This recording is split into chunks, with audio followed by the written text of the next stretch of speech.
ধন্যবাদ সবাইকে এই ভিডিওটি দেখার জন্য। ভালো লাগলে অবশ্যই একটা লাইক দেবেন।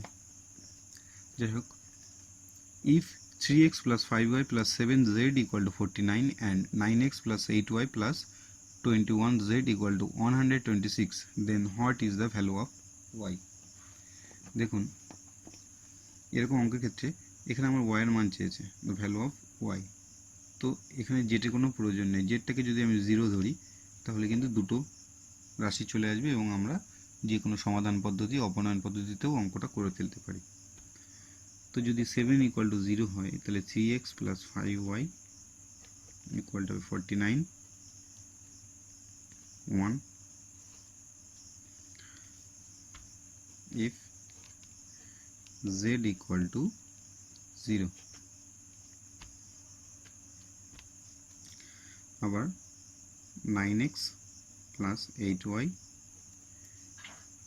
z এর মান যেহেতু 0 ইকুয়াল টু 126। অপনয়ন পদ্ধতির নিয়ম হচ্ছে কি না, যে কোনো একটা রাশিকে সমান সমানে পরিণত করা। মানে কি, এটা 9x আছে, এটাকেও 9x পরিণত করতে হবে।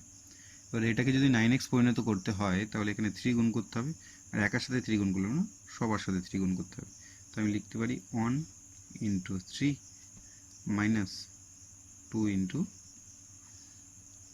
1 করব। অপনয়ন মানে জানো, যে কোনো একটাকে বাদ দিতে হবে। বাদ দিতে গেলে বিয়োগ করতে হবে, তাই বিয়োগ। 3 দিয়ে গুণ করি 1, কত হবে, সরি, একের সাথে 3 গুণ করলে, আমি 1 নং সমীকরণের সাথে 3 গুণ করলে হবে 9x প্লাস 3 5 যা 15 y equal to 3 into 49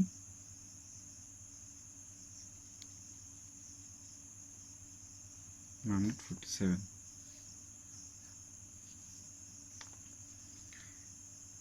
nine x plus 8y equal to 126। Minus করলে সবার ভিতরে চিহ্ন পরিবর্তন হয়ে যায়, কেটে দিলাম। 8y থেকে 5 বাদ দিলে কত, 7। y ইকুয়াল টু মাইনাস করব 1 2 21, y ইকুয়াল টু 3। y এর মান বেরিয়ে গেছে। That is the answer. Thank you.